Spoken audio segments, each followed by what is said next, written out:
혼자 사는 것은 외롭다. 가족이 있어야 비로소 온전한 어른이다. 세상에서는 이런 말들이 당연한 것처럼 떠돌고 있습니다. 확실히 문득 내 편은 없는 건가 싶어 다가올 앞날이 두려워지는 밤도 있을 것입니다. 하지만 짝을 이룬 사람들이 보여주는 행복한 미소 뒤에 생각조차 할 수 없는 참음과 포기가 숨겨져 있다면 어떨까요? 만약 당신이 슬퍼하고 있는 그 외로움이 사실은 엄청난 돈을 쌓아주어도 살 수 없는 임금님의 시간이라면 어떨까요? 이 이야기는 세상 사람들로부터 불쌍하다며 동정을 받는 52살의 혼자 사는 남자가 자신만의 방식으로 주말을 온전히 누리며 혼자 사는 것이야말로 진정한 승리자라는 흔들림 없는 믿음에 이르기까지의 이야기입니다. 이 영상을 끝까지 보시면 비참하다고 생각했던 혼자만의 삶이 사실은 선택받은 사람만이 맛볼 수 있는 최고의 호사라는 것을 깨닫게 되실 겁니다. 부디 주변의 시끄러운 소리에 흔들리지 마시고 자신만의 행복을 꼭꼭 씹어 맛보시면서 끝까지 지켜봐 주시기 바랍니다. 그의 이름은 고상우, 52살. 서울의 한 큰 회사에서 중간 일꾼으로 일하는 직장인입니다. 짝을 맺은 적은 없고 젊은 시절부터 줄곧 혼자만의 삶을 지켜왔습니다. 일터의 시계바늘이 늦은 8시를 돌려고 하고 있습니다. 상우의 손끝은 글자판 위에서 가볍게 춤을 추고 있었습니다. 그에게 금요일의 이 시간은 하늘을 날기 위한 비행기입니다. 앞으로 몇 분 뒤면 자유라는 이름의 하늘로 날아오르기 위해 웅크리는 시간이죠. 어이구, 상우씨, 벌써 끝났습니까? 빠르네요. 옆자리에 앉은 비슷한 나이의 최 씨가 흐리멍덩한 눈으로 말을 걸어왔습니다. 최 씨는 짝이 있고 두 아이를 둔 아버지입니다. 네, 이번 주 일은 다 치웠으니까요. 최 씨야말로 집에 안 갑니까? 오늘 불타는 금요일이잖아요. 아유, 집에 가도 제가 있을 곳이 없어요. 방금 아내한테 지금 집에 간다고 손전화로 글을 보냈더니 벌써 오게? 저녁밥 없는데? 하고 답장이 왔지 뭡니까? 길가 쉼터에서 포장밥이라도 사서 들어갈까 봐요. 최 씨의 메마른 웃음소리가 일터에 텅 빈 듯 울려 퍼집니다. 집에 나는 것이 무섭다. 그것은 이 나이대에 짝이 있는 남자들에게서 흔히 듣는 저주 같은 말이었습니다. 내 집인데, 내가 번 돈으로 세운 집인데 왜 그들은 도둑처럼 발소리를 죽이며 들어가야 하는 걸까요? 상우는 마음속으로 고개를 갸웃거리며 샘틀 화면을 탁 덮었습니다. 미안하네요, 채 씨. 나를 기다리고 있거든요. 최고의 짝꿍이 말입니다. 물론 사람 짝꿍은 아닙니다. 그가 기다리게 한 것은 그 무엇도 막을 수 없는 온전한 자유입니다. 상호는 자리에서 일어나 겉옷을 걸쳤습니다. 등 뒤에서 들려오는 좋겠다, 혼자라 속 편해서 라는 샘내는 목소리를 배경소리 삼아 그는 씩씩하게 일터를 나섰습니다. 목뒤를 살짝 느슨하게 푼 순간 그의 얼굴빛이 바뀝니다. 회사원의 탈을 벗어던지고 들편의 사냥꾼으로 바뀌는 순간입니다. 자, 이제 나만의 황금빛 시간을 시작해볼까? 그가 발걸음을 옮긴 곳은 큰 상점의 먹거리 매장. 시간은 늦은 8시 15분. 그곳은 문 닫기 직전의 전쟁터였습니다. 어서 오세요. 어서 오세요. 오늘 내놓은 좋은 물건들 다 팔리면 끝나는 반짝 할인입니다. 살림하는 아주머니들, 일 마치고 돌아가는 여성 직장인들, 그리고 지친 회사원들이 먹잇감을 찾아 눈을 번뜩이고 있습니다. 상우는 사람들 사이를 가벼운 발놀림으로 피하며 망설임 없이 물고기 구역으로 향했습니다. 오늘의 목표는 정해져 있습니다. 참다랑어. 그것도 붉은 살이 아닙니다. 기름기가 좔좔 흐르는 중간 뱃살 하나뿐입니다. 진열장 앞에는 이미 여러 명의 경쟁자가 있었습니다. 그 중에서도 벅찬 적으로 꼽히는 벗은 짐수레를 끄는 살림꾼 아주머니들입니다. 그녀들은 눈을 반짝이며 일꾼이 값 깎아주는 딱지를 붙이는 순간을 노리고 있습니다. 오동나무 상자에 들어간 듯 고급스러움이 넘쳐 흐르는 포장. 참다랑어 중간 뱃살 모음. 눈부신 분홍빛 살점 위에 서리가 내린 듯 기름기 더 잘게 퍼져 있습니다. 제값은 25,000원. 밖에 술집에서 시키면 몇 점에 2만 원은 받을 겁니다. 그런데 이만큼의 양이 25,000원. 하지만 상우는 아직 움직이지 않습니다. 아직이야. 조급해하지 마. 일꾼의 움직임을 봐. 딱지 붙이는 기계를 들었어. 일꾼이 다가와 포장에 딱지를 붙이려는 그 순간 살림꾼 아주머니들이 움직였습니다. 하지만 그녀들이 노린 것은 옆에 있던 저렴한 자투리 생선이었습니다. 역시 가정이 있는 사람들에게 25,000원짜리 횟감은 아무리 반값이라 해도 뛰어넘기 힘든 담장이었던 것입니다.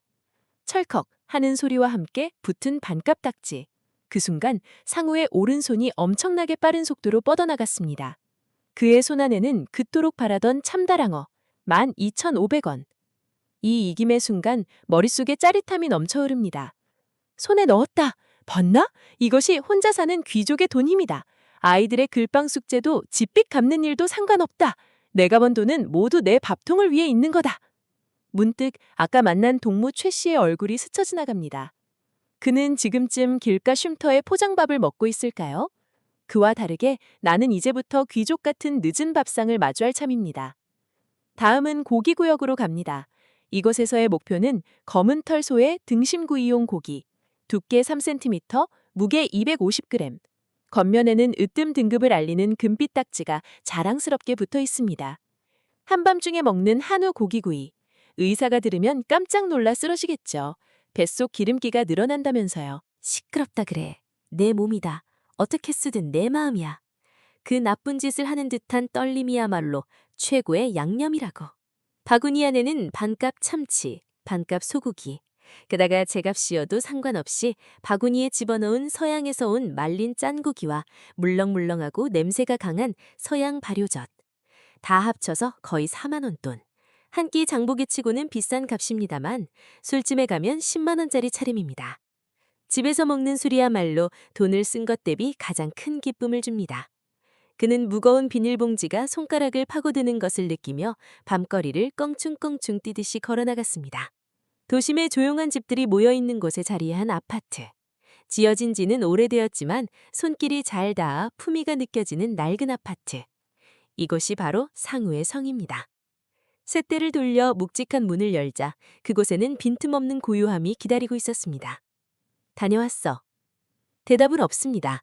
쥐 죽은 듯 조용한 빈 곳, 공기 맑게 하는 기계 돌아가는 소리만 희미하게 들립니다.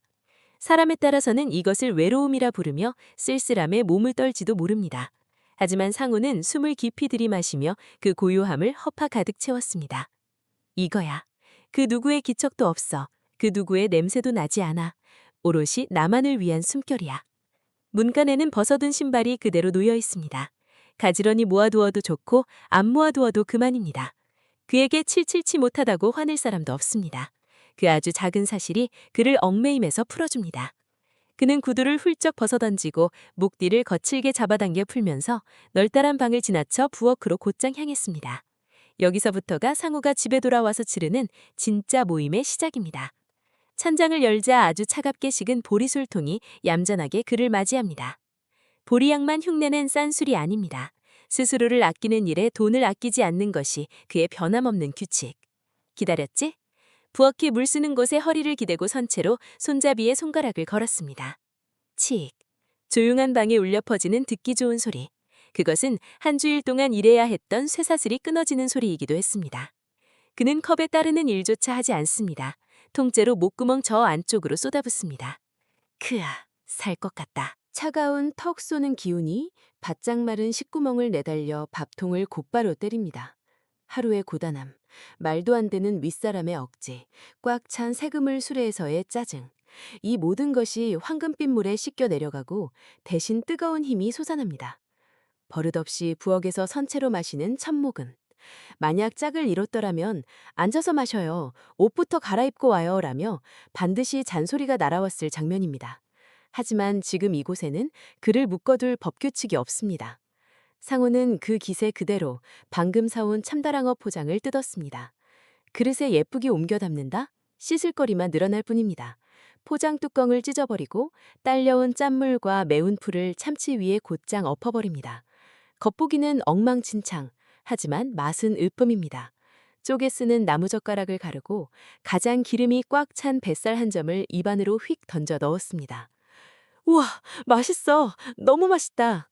씹을 필요조차 없습니다. 혀 위에 얹는 순간 몸의 훈기에 질 좋은 기름이 사르르 녹아내리며 짙고 깊은 맛이 입안을 꽉 채웁니다. 여기에 미룰 것 없이 차가운 보리술을 뒤따라 보냅니다. 기름의 단맛과 쓴 풀의 맛이 한데 섞이며 머리가 저릿할 만큼 짜릿한 느낌이 내달립니다. 미안하네, 세상의 남편분들. 당신들이 식구들 챙기느라 억지 웃음을 짓고 있을 때 나는 이 땅에서 가장 큰 누림을 맛보고 있다네. 부엌에서 혼자 희죽희죽 웃는 52살. 으스스한가요? 아니요. 이것은 영원히 날개를 다는 일인 것입니다. 입맛 도둑이를 마친 상우는 다음 먹거리를 맞을 차림에 들어갑니다. 그는 찬장에서 남해 쪽에서 올라온 가장 좋은 마늘을 꺼냈습니다. 한 알에 300원. 자, 오늘 밤은 아주 화끈하게 가볼까? 그는 식칼을 쥐고 마늘을 썰기 시작했습니다. 다다닥. 보통이라면 냄새를 내기 위해 한 조각이면 넉넉하지만 오늘 밤에 그는 둥근 것 한 통을 몽땅 10개 썰어버렸습니다. 남들 사는 웬만한 집이라면 여기서 큰일 났다고 소리쳤을 겁니다. 여보, 당신 대체 무슨 생각이에요? 내일은 딸아이 건반악기 모임 날이잖아요. 그런 냄새나는 몸으로 뻔뻔하게 그곳에 갈 참이에요. 아무렇게나 냄새가 배면 어떡하려고요? 쉬는 날이라고 해도 식구들과 함께 사는 이상 냄새를 조심하는 예의는 꺾을 수 없는 일입니다. 마늘, 매운 김치, 이런 것들은 집안의 조용함을 깨트리는 위험한 물건 취급을 받아 밥상에서 쫓겨나기 일쑤입니다. 하지만 이곳은 상우가 왕인 나라. 내일 누구와 만날 약속도 없습니다. 마음에 둔 사람과 만나는 일도 없고 피부치 모임도 없습니다. 있는 것은 오직 나 자신과의 이야기뿐. 누구 눈치를 볼 필요가 있어? 없지. 냄새. 그것은 나에게 있어 향기 치료와 다름없어. 볶음판에 소기름을 두르고 약한 불에 느긋하게 마늘을 튀기듯 굽습니다. 이윽고 방 안 가득 엄청나게 쐬고 거친 냄새가 꽉 차기 시작했습니다. 바람 빼는 기계는 굳이 가장 약하게 이 좋은 냄새를 날려보내다니 아깝지 않은가요? 마늘이 황금빛 조각이 되었을 때쯤 건져내고 불의 힘을 가장 세게 올립니다. 볶음판에서 하얀 연기가 피어오르는 것을 기다렸다가 방한 온도에 맞춰둔 으뜸 등급 고기를 던져 넣습니다. 촥! 엄청난 소리와 함께 기름이 이리저리 마구 튑니다.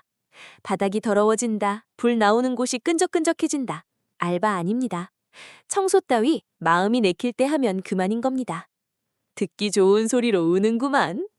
그는 고기 겉면에 노릇하게 구워진 빛깔이 도는 것을 살피고는 불을 내기 위한 아주 독한 술을 흩뿌렸습니다. 확! 하고 불길이 솟아오릅니다. 그야말로 사나이의 요리. 들판에 거친 느낌이 흘러넘치는 밥짓기 풍경.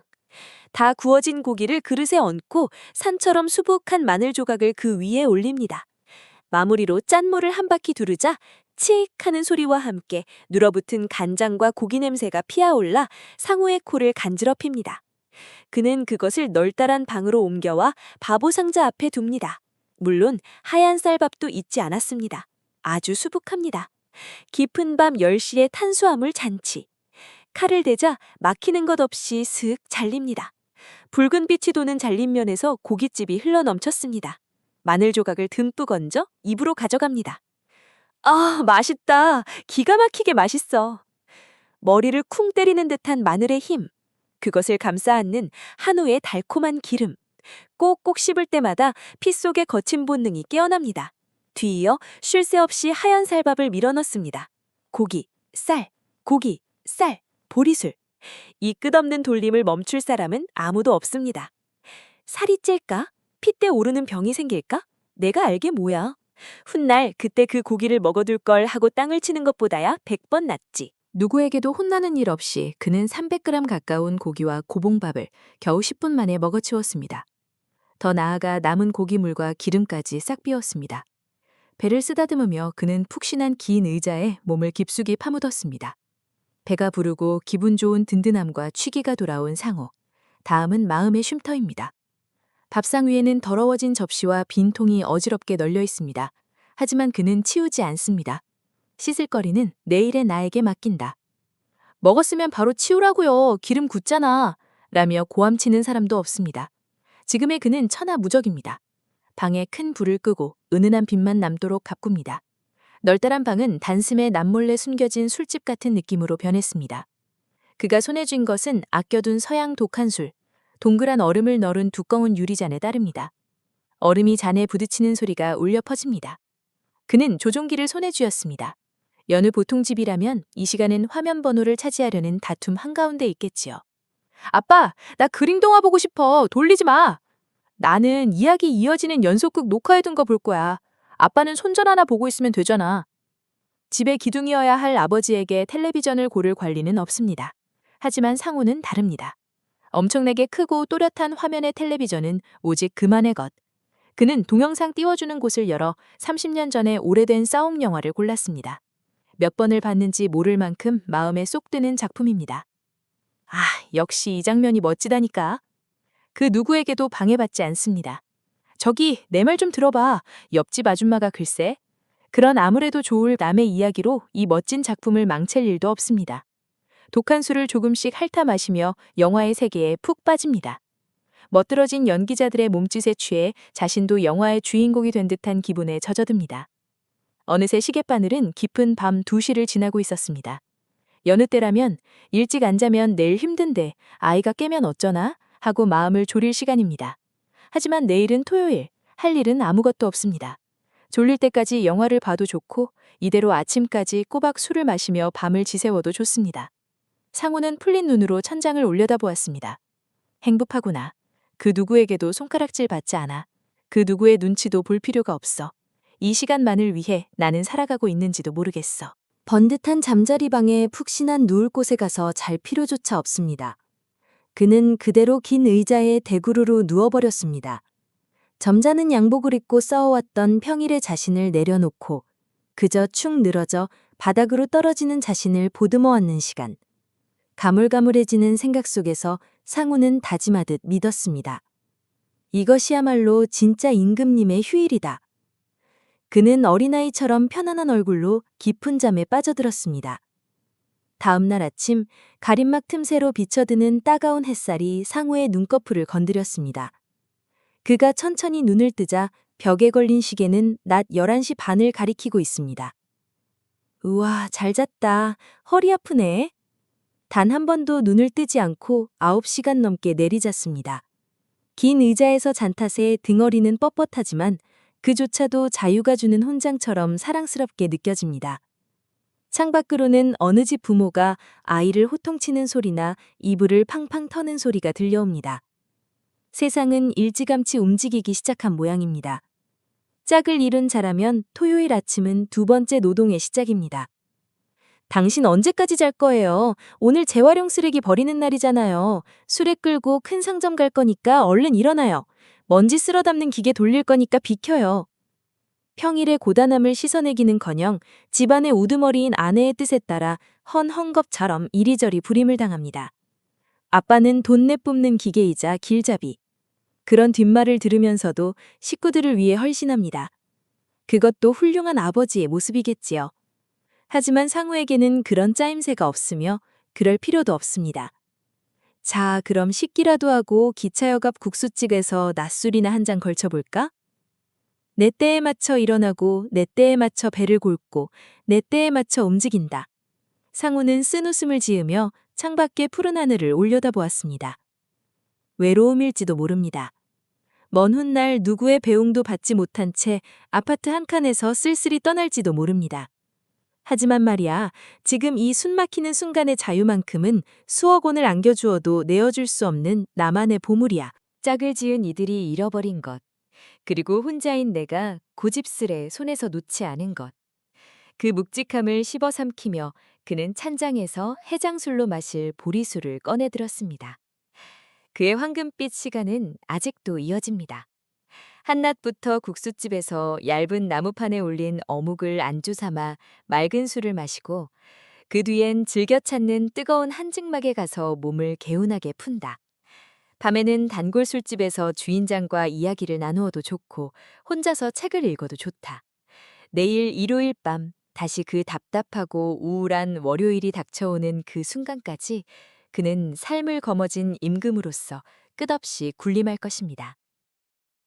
이번 고상우 씨의 이야기는 어떠셨습니까? 먹거리를 고를 권리, 집에 오자마자 서서 마시는 보리술, 냄새를 신경 쓰지 않는 나쁜 짓 같은 밥상, 시간의 홀로 차지, 그리고 언제 자든 언제 일어나든 상관없는 잠.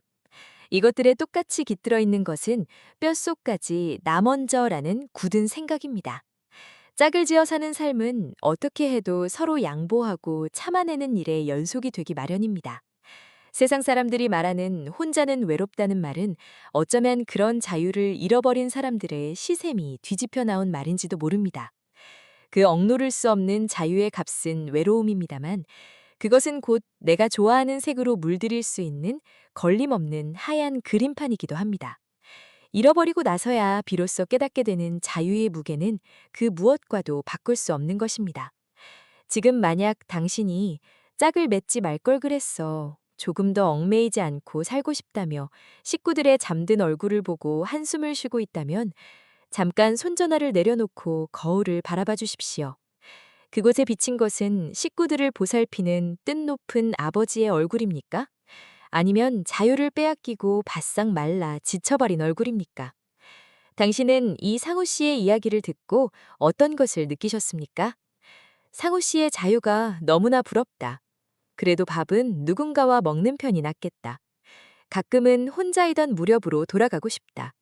어떤 것이라도 괜찮습니다. 부디 당신의 지금 마음이나 나만의 호화롭게 노는 방법을 글 남기는 곳에 알려주십시오. 당신의 그 한마디가 깊이 지쳐버린 누군가의 마음을 부드럽게 풀어주는 첫걸음이 될지도 모릅니다. 이 방송이 마음에 드셨다면 이름 올리기와 엄지손가락 모양을 꾹 눌러주시는 것이 저희에게 큰 힘이 됩니다. 다음번에도 당신의 마음에 다가가는 이야기를 가지고 오겠습니다. 끝까지 보아주셔서 참으로 고맙습니다.